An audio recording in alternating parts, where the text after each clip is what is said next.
Latar belakang. Setiap siswa yang ada tentunya mempunyai masalah dan akan sangat beragam. Permasalahan yang ada dalam lingkungan siswa dapat bersifat pribadi, sosial, belajar, atau karir. Oleh karenanya, keterbatasan kematangan siswa dalam mengenali dan memahami hambatan, maka sebagai konselor yang berkompeten sudah turut ambil andil di dalamnya dalam penanganannya. Konselor sekolah mempunyai tugas untuk memberikan pelayanan dan membantu siswa agar dapat mengembangkan potensinya secara utuh. Melalui studi kasus ini, seorang konselor akan dapat memahami siswanya secara mendalam. Konselor akan mampu memperoleh informasi tentang sebab-sebab timbulnya masalah serta untuk menentukan langkah-langkah penanganan terhadap masalah yang dialami siswa tersebut. Di sini disajikan keterangan pribadi siswi, bisa dilihat. Bernama Dini, kelas 8F, SMP 13 Jakarta, berjenis kelamin perempuan, tempat tanggal lahir Jakarta 9 November 2008, beragama Islam, dan tinggal di Jalan Mataram 3. Bahasa sehari-hari menggunakan bahasa Indonesia, memiliki 7 bersaudara, dan untuk masalahnya akan dijelaskan di slide berikutnya. Identifikasi masalah.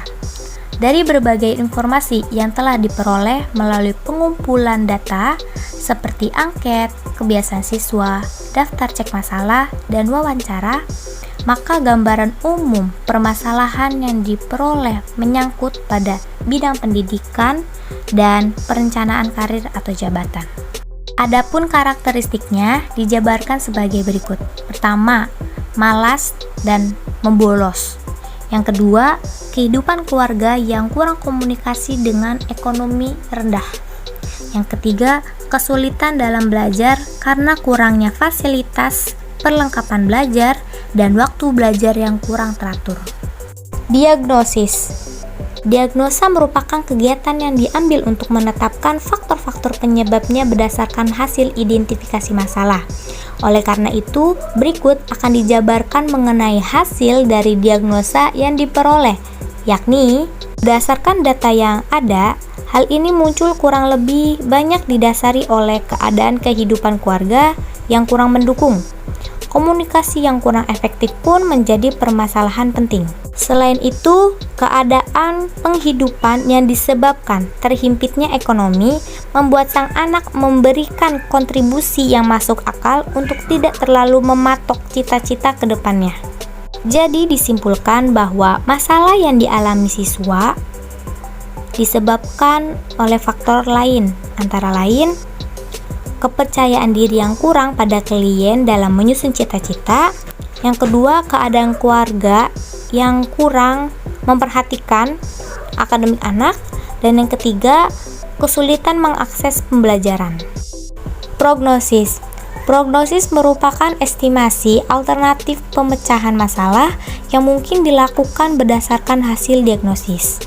Dari hasil diagnosis di atas, maka rencana bantuan atau treatment yang dapat diberikan kepada siswa dalam usaha untuk memecahkan masalahnya yaitu: pertama, pemberian bantuan konseling Gestalt dengan teknik kursi kosong.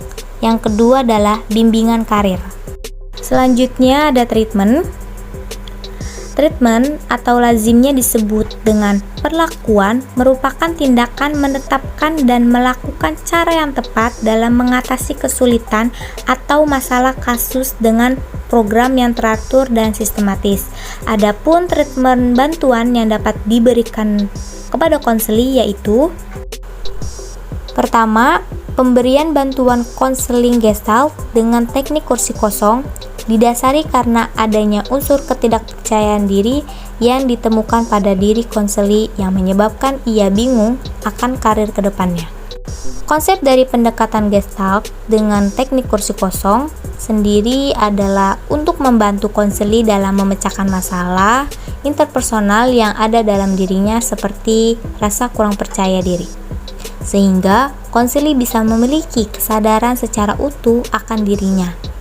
Dan ia akan mencari dan menemukan apa yang diperlukan untuk dirinya. Diharapkan, konseli akan menyadari bahwa karir penting untuk kehidupan diri konseli lebih dari kedepannya. Kedua, adalah pemberian bimbingan karir. Bimbingan karir dilakukan dalam bentuk pemberian layanan informasi tentang karir. Dengan pemberian layanan informasi karir ini, diharapkan akan mampu membantu siswa untuk memahami dirinya dalam kaitannya dengan dunia kerja, pendidikan, sosial, dan masalah-masalah kemasyarakatan lainnya. Evaluasi. Evaluasi merupakan suatu cara yang ditempuh untuk melihat seberapa jauh efek atau pengaruh yang diberikan bagi pemecah masalah yang ada. Dari sisi keberhasilan, siswa bersangkutan mengetahui informasi tentang karir yang ada dan siswa menyadari akan masalahnya. Dari sisi ketidakberhasilan, siswa masih belum menampakkan rasa percaya dirinya yang diharapkan. Dan siswa kurang mau berpartisipasi dalam konseling yang dilakukan. Akibatnya, proses konseling agak terhambat karena siswa begitu tak mau membuka diri. Slide yang selanjutnya yaitu tindak lanjut. Tindak lanjut atau follow up merupakan upaya yang dilakukan konselor untuk mengikuti perkembangan klien selanjutnya. Adapun langkah-langkah yang dilakukan dalam kegiatan ini antara lain: yang pertama, memberikan motivasi kepada siswa untuk giat belajar dan percaya sepenuhnya pada kemampuan yang dimilikinya, sehingga ia mampu menata cita-citanya dengan percaya diri sesuai potensinya. Kemudian, guru BK senantiasa memberikan perhatian kepada siswanya, khususnya dalam belajar, serta memberikan motivasi kepada siswa dalam pembelajarannya. Selain itu, orang tua juga perlu diberitahukan agar mendukung keinginan siswa yang berhubungan dengan cita-citanya. Terima kasih.